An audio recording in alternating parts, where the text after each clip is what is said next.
That is the logic and the urgency. জাতিসংঘের সাধারণ পরিষদের ৮০তম অধিবেশন চলছে। বিশ্বের বিভিন্ন দেশের রাষ্ট্র ও সরকার প্রধানরা অধিবেশনের মূল বিতর্ক পর্বে বক্তব্য রাখছেন। শুরুর দিকে রাষ্ট্রপ্রধান এবং পরে সরকার প্রধানরা বক্তব্য রাখার সুযোগ পান অধিবেশনে। এরই অংশ হিসেবে নিউ ইয়র্কের স্থানীয় সময় শুক্রবার দুপুরের আগে ভাষণ দেবেন অন্তর্বর্তী সরকারের প্রধান উপদেষ্টা ডক্টর মোহাম্মদ ইউনূস।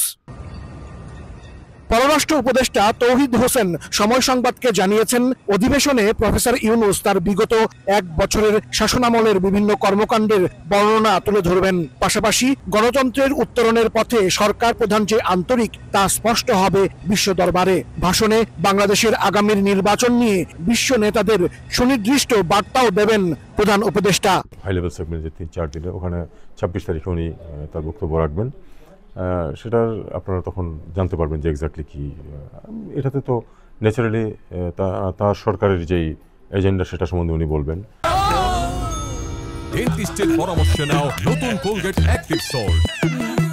পররাষ্ট্র উপদেষ্টা জানান, বৈশ্বিক ও অভ্যন্তরীণ নানা ইস্যুতে জাতিসংঘে বাংলাদেশের অবস্থান পরিষ্কার করবেন প্রফেসর ইউনূস। সেই সঙ্গে বিশ্ব দরবারে তুলে ধরবেন বাংলাদেশের আগামীর রূপরেখা।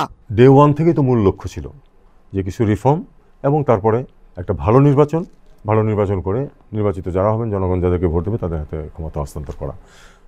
আমি মনে করি যে এটা এই মুহূর্তে ওনার জন্য, এটা ওনার নিজেরও এটাই সবচেয়ে বড় যেটা ওনার এজেন্ডা, এবং সেটাই উনি করার চেষ্টা করবেন এবং সেটাতে আন্তর্জাতিক সম্প্রদায়কে উনি কনভিন্স করার চেষ্টা করবেন। এদিন ভাষণের পর বেশ কয়েকটি গুরুত্বপূর্ণ কর্মসূচিতেও অংশ নেবেন প্রধান উপদেষ্টা। দ্বিপাক্ষিক বৈঠক করবেন বিভিন্ন দেশের রাষ্ট্র ও সরকার প্রধানের সঙ্গে।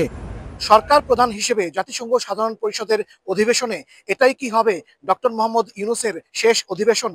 রোহিঙ্গা সংকট, রাশিয়া ইউক্রেন যুদ্ধ, গাজায় ফিলিস্তিনিদের উপর ইসরায়েলি বাহিনীর আগ্রাসন, সেই সঙ্গে আগামী ফেব্রুয়ারিতে বাংলাদেশের জাতীয় সংসদ নির্বাচন। বিশ্ব দরবারে কি বলবেন প্রধান উপদেষ্টা? এখন তাই দেখার অপেক্ষা। হাসানুজ্জামান সাকি, সময় সংবাদ, জাতিসংঘ সদর দপ্তর, নিউ ইয়র্ক।